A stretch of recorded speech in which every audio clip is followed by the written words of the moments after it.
Hello students, how are you all? I hope and I wish to God you all are doing fine. I am Digvijay Singh. I will teach you maths of class 7. The topic is congruence of triangles, and this is the last video about this chapter. इस chapter का ये last video okay तो एक एक questions मैंने solve कराया और ये लास्ट क्वेश्चन हमने 14th क्वेश्चन जो मिसलेनी रैक का लास्ट एक्सरसाइज का है इसको मैं लेके आया हूँ. You have to aware for yourself for your practice. अपनी प्रैक्टिस के लिए अवेयर रहिएगा, अच्छे से प्रैक्टिस करते रहिए, सारी चीज़ जानते रहिए. एक एक क्वेश्चन मैंने बोल बोल सॉल्व कराया है, एक एक क्वेश्चन आप सॉल्व करके तैयार करते रहिएगा. और आप भी क्या याद रखेंगे किसने पढ़ाया था, किसने एक एक क्वेश्चन लगवाया था और मैंने लगाया नहीं. What is this. चलिए next question. Last question is this की in figure AD perpendicular CD and BC perpendicular CD और AQ and BP are equal, DP and CQ are equal. आपको प्रूव करना है DAQ एंड CBP. अगर DAQ में DQ equal नहीं है, CB में CP, लेकिन DP और CQ इक्वल है. अब हम क्या करेंगे बेटा, ध्यान दीजिएगा प्रूव करने का. DP is equal to CQ given. Okay wait. तो DP इक्वल टू CQ दिया हुआ है बेटा, तो इसमें क्या लिखेंगे, adding PQ to both side. दोनों साइड PQ को ऐड कर देंगे.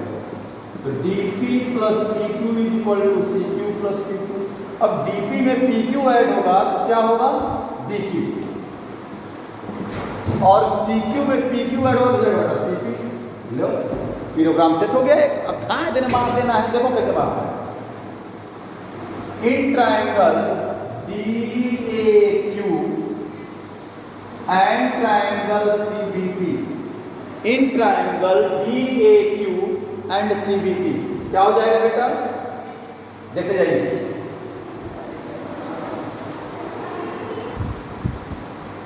DAQ angle D equal to angle C, right angle.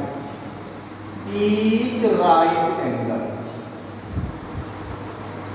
तो देख क्या है, राइट एंगल. अब देखिए AQ equal to DP. RHS का पहला रूल और आखिरी रूल लगाया है last question. AQ equal to DP given है एंड ये हाइपोटेनस का काम करेगा. राइट ट्रायंगल है तो हाइपोटेनस काम करेगा. और DQ is equal to CP हमने प्रूव कर लिया.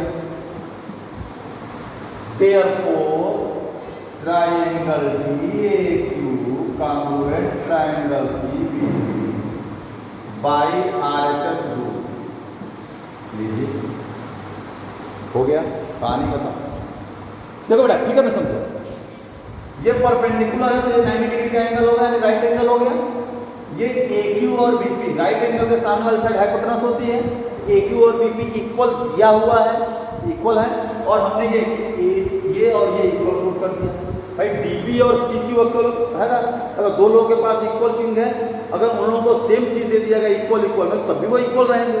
यानी दो लड़के हैं, एक के पास 100 रुपये, दूसरे के पास 100 रुपया, दोनों को 50 रुपया दे दिया, तब भी तो वो इक्वल हुए. तो ये PQ दोनों में ऐड कर दिया तो DQ और CP इक्वल हो गया. तो आरएचएस रूल से दोनों ट्रायंगल कॉन्ग्रुएंट प्रूफ हो गए. तो इस तरीके से आपका ये जो होता है, अब इसमें का फिल इन द ब्लैंक्स, और ये मैं बता दे रहा हूँ, खत्म हो जाएगा. जो छूटा हुआ था पहले क्या है, 7वां question. State whether the following statements are true और false. Two congruent figures are equal in area. सही है, ट्रू है. अगर दो फिगर कॉन्ग्रुएंट हैं तो उनकी एरिया आपस में इक्वल होगी. Two figures which have equal area must be congruent. ये फॉल्स है, क्योंकि अगर दो फिगर की एरिया इक्वल हो तो कोई जरूरी नहीं वो कॉन्ग्रुएंट हो. फॉर एग्जांपल हम आपको बताते हैं, जैसे ये रेक्टेंगल है, 8 और 2 लेंथ हो जाएगी, ब्रेथ हो जाएगा. और ये स्क्वायर है, इसकी साइड 4 है. तो एक स्क्वायर जिसकी साइड 4 है तो एरिया 16 जाएगी. रेक्टेंगल की लेंथ और ब्रेथ 8 और 2 है तो 16 जाएगा. एरिया तो इक्वल होगी ना, लेकिन ये कॉन्ग्रुएंट नहीं होंगे क्योंकि ये स्क्वायर या रेक्टेंगल. ध्यान रखिएगा. तो अगर दो फिगर कांग्रुएंट हैं तो उनकी एरिया आपस में इक्वल होगी, लेकिन अगर दो फिगर की एरिया इक्वल है तो वो कांग्रुएंट होंगे कि नहीं होंगे, ये पार्टिकुलर ये कांग्रुएंट होंगे, ये गलत है। हो भी सकते हैं, नहीं भी हो सकते हैं, पार्टिकुलर फिगर पे डिपेंड करेगा। ठीक है। और थर्ड है if triangle A B C congruent triangle F E D, C A congruent D F, C A और डी एफ, ये सही है। A B C F E D, देखिए क्या दिया है, A B C F E D, ये congruency दिया है। तो C A D F equal होंगे, सी ए और डी एफ इक्वल होंगे। देखिए हो गया। अब पांचवा क्वेश्चन ये है, fill in the blanks. Among two congruent angles, one has a measure of 110 degree, the measure of the other angle is, यानी दोनों congruent है मतलब इक्वल, तो उसका भी मेजरमेंट 110 डिग्री होगा। कांग्रुएंट का मतलब दो दोस्त हैं और दोनों के पास कांग्रुएंट मनी है, मतलब इक्वल मनी है, तो एक के पास 500 रुपये, दूसरे के पास भी 500 रुपये होंगे। दूसरा है कि if all the three of a triangle are respectively equal to that other triangle, the triangle may not be congruent. Angles, यहाँ पे एंगल्स, अगर एक ट्राइंगल के तीनों एंगल दूसरे ट्राइंगल के तीनों एंगल के इक्वल होगा तो ट्राइंगल्स कांग्रुएंट नहीं होगा। इसको आप ऐसे समझ लीजिए, हम दो ट्राइंगल बना रहे हैं, एक छोटा सा ट्राइंगल बना ले रहे हैं, एक बड़ा सा ट्राइंगल बना ले रहे हैं। देखिए एंगल सबका इक्वल होगा, 70 degree, 60 degree, 50 degree, 70 degree, 60 degree, 50 degree, angle तो इक्वल है ना, लेकिन ये कांग्रुएंट है, कितनी सा है, बड़ा सा। तो जब एक ट्राइंगल के तीनों साइड दूसरे ट्राइंगल के तीनों साइड के इक्वल होगी तब ट्राइंगल कांग्रुएंट होगा। लेकिन अगर एक ट्राइंगल के तीनों एंगल दूसरे ट्राइंगल के तीनों एंगल के इक्वल है तो कांग्रुएंट नहीं होगा। वो जब 10th में जाएंगे तो सिमिलर होगा। क्या होगा वो? सिमिलर। फिर दिया लास्ट की इज द सिंबल ऑफ कांग्रुएंस। कांग्रुएंस के सिंबल क्या होता है? ये भरना, ये सिंबल होता है, इसके बारे में हम बता चुके हैं। ठीक है। A circle of diameter 4 centimetre is congruent to a circle of radius. तो डायमीटर 4 है तो रेडियस 2 होगा। तो अगर दो सर्किल कांग्रुएंट हैं इसका मतलब उनके रेडियस आपस में इक्वल होंगे। दो सर्किल अगर कांग्रुएंट हैं तो उनके रेडियस आपस में इक्वल होंगे। तो क्या हो जाएगा?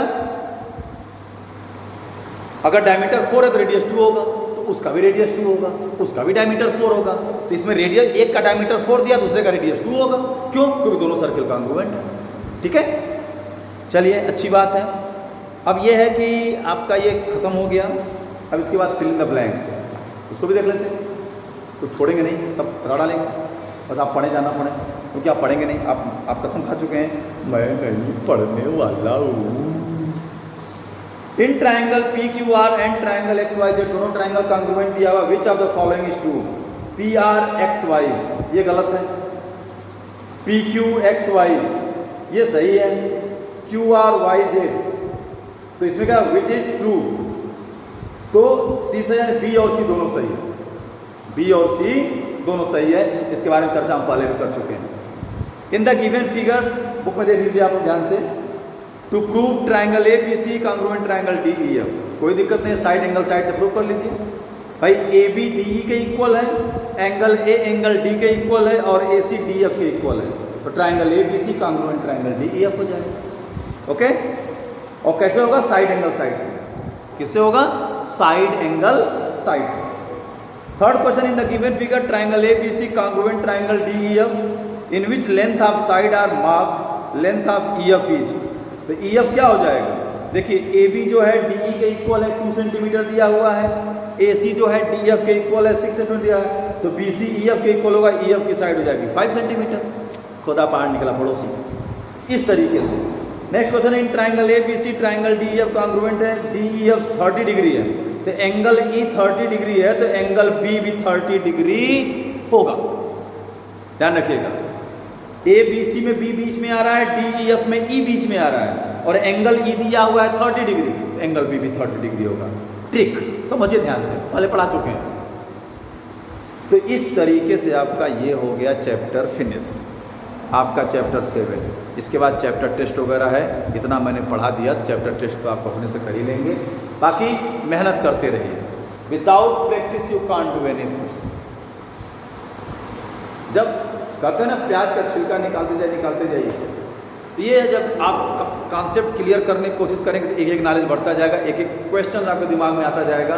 तो अगर कोई चीज़ आपको नहीं समझ में आ रही है या कोई क्वेश्चन है जो वीडियो में आपको नहीं मिल रहा है तो आप मुझसे पूछ सकते हैं, हम उस चीज़ को आपको क्लियरफाई कर देंगे। Now in this process I will meet in next video for the next chapter comparing quantities. अब उसके लिए हम लोग नेक्स्ट वीडियो मिलेंगे, वो 8 चैप्टर आपका होगा और वहीं आपके लिए सिलेबस आपका खत्म हो जाएगा। फिर मिलते हैं नेक्स्ट वीडियो में, तब तक स्वस्थ रहिए, मस्त रहिए, जानदार शानदार जबरदस्त रहिए। Okay, thank you.